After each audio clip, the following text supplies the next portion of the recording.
The year is 1600. You are in Japan, and you are a samurai on the morning of the most important battle of your life. Your eyes open before dawn. The room is cold. You can see your breath. The futon beneath you is thin, and the tatami mat floor of this inn smells of rice straw and old smoke. Outside, tens of thousands of men are camped across the plains of Sekigahara.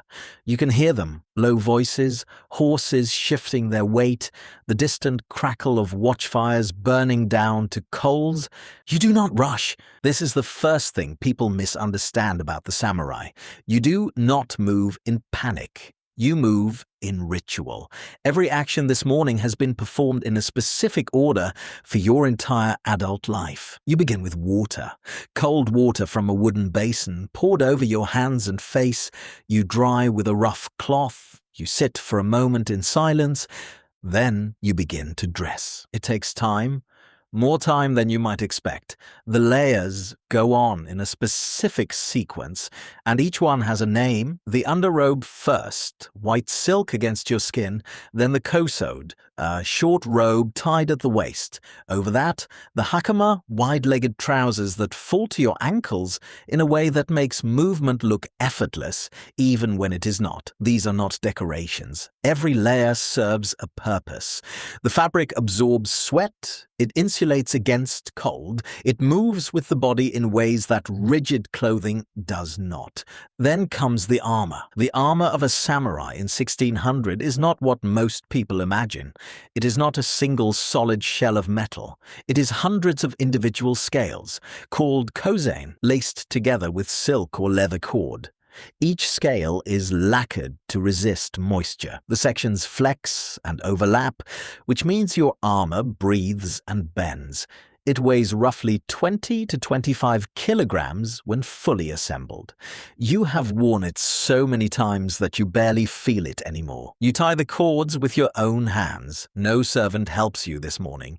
You know where every knot goes. Your helmet, the kabuto, goes on last. It has a crest mounted above the brow.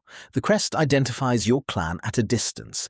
It is practical as much as it is decorative. In the chaos of close combat, you need your own men to recognize you instantly. The helmet sits heavy but familiar on your head. Now your swords. You carry two. The long sword, the katana, rides at your left hip, edge facing upward. The short sword, the wakizashi, sits tucked inside the sash just below it. These two swords together are called the daisho, meaning large and small. They are not weapons you were handed. You earned them. The right to wear the daisho is something no peasant, no merchant, no craftsman in Japan is permitted. It is the single most visible mark of what you are. You were born into this. Your family has been samurai for at least 4 generations. Your father trained you. Your grandfather trained your father.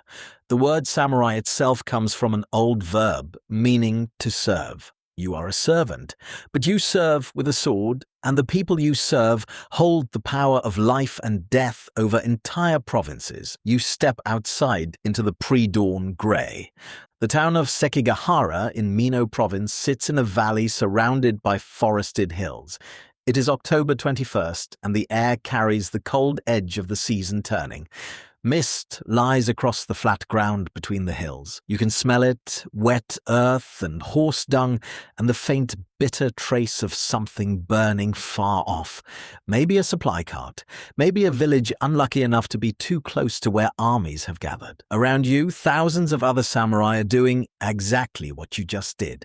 Dressing, checking weapons, eating a small meal, not because they are hungry, but because they know to eat when they can. You do the same. Cold rice pressed into small balls, a few strips of dried fish. You chew slowly, you breathe. Today, 2 of the most powerful men in Japan will attempt to break each other. On one side, Tokugawa Ieyasu, commander of the Eastern forces. On the other, Ishida Mitsunari, leading the Western coalition in the name of the young heir of the late Toyotomi Hideyoshi. You are on one of these sides. The side does not matter for what you are about to experience. What matters is that you are here and you understand what is at stake. A defeat today means more than death. It means the erasure of your lord, his land seized, his name possibly expunged, your family reduced to nothing. A victory means continuation, a chance for your lord to survive and your clan to persist.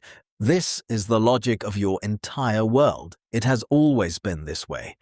Japan in 1600 has been at war, in some form, for over a century. The period historians later call the Sengoku Jidai, the Warring States period, began around 1467 and turned Japan into a patchwork of competing warlords, each ruling a domain and each capable of turning on any neighbor at any moment. For samurai born into this era, war is not an interruption of normal life. War is normal life. You have trained with weapons since you were 5 years old, not because training was encouraged, because it was required. Samurai children, both boys and some girls, learned to ride before they could run well. You learned the bow first, kyujutsu, the art of the bow, because the bow was the dominant samurai weapon for centuries before the sword took its place in the popular imagination. You practiced drawing and releasing on horseback at a full gallop. You practiced striking moving targets. You practiced in rain, in cold, in wind.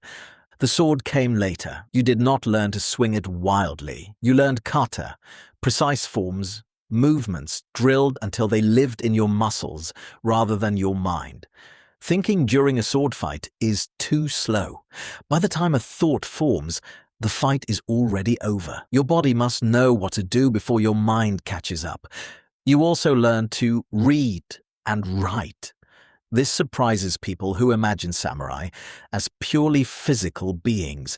But a samurai who cannot communicate with his lord, who cannot read orders or compose a message, is not fully useful. You are familiar with Chinese poetry. You have read histories. Your world is not only the sword. Now the sun begins to lift behind the eastern hills. The signal comes through the ranks as sound first, the low, resonant pulse of war drums, a conch-shell trumpet called a horogai moaning across the valley. The armies begin to move. Your unit is infantry support, which means you advance on foot toward the enemy line, while mounted samurai hold position or prepare to charge depending on what the terrain allows. The ground beneath your feet is soft from last night's rain. Your sandals, made of woven straw, compress into the mud with each step. The weight of your armor settles into your hips and shoulders. Your breathing stays controlled. This is what the training is for. Not to make you fearless, to make you functional inside fear, because you are afraid.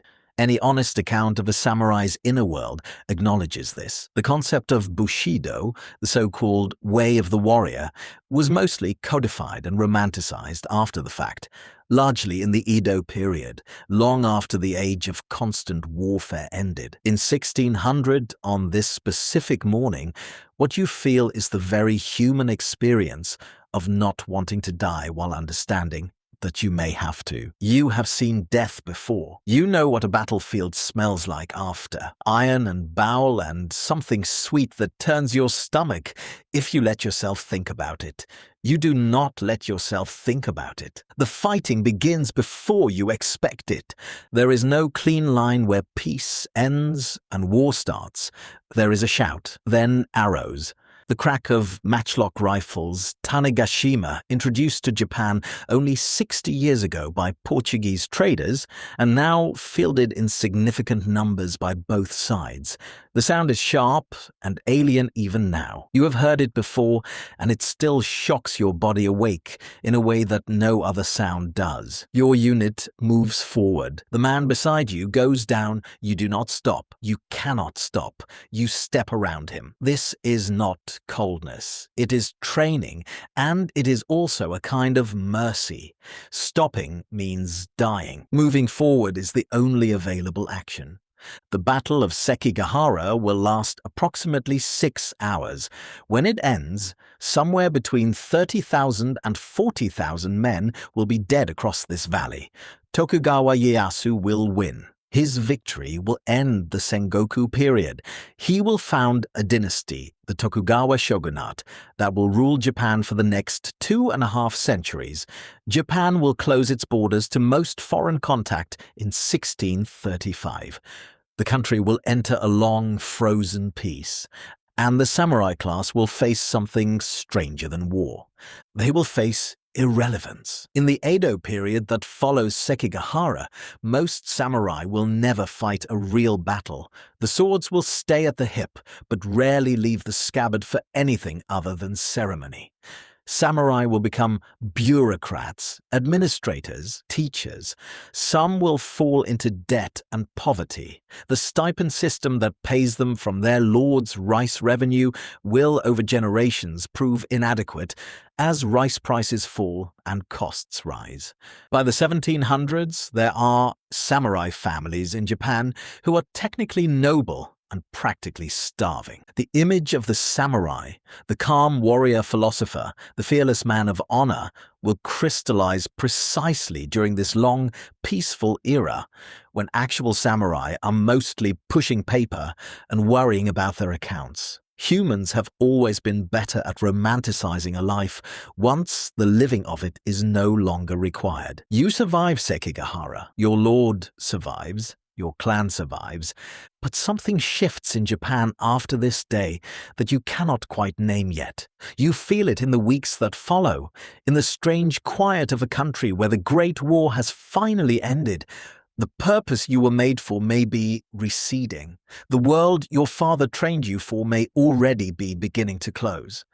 The smell of the valley stays with you for months. Wet earth and iron and smoke. The sound of the horror guy still echoes in some part of your mind that sleep does not reach. You clean your swords carefully and return them to their places. You wait. The year is 1600. You are a samurai and you have just survived the last great battle of your age.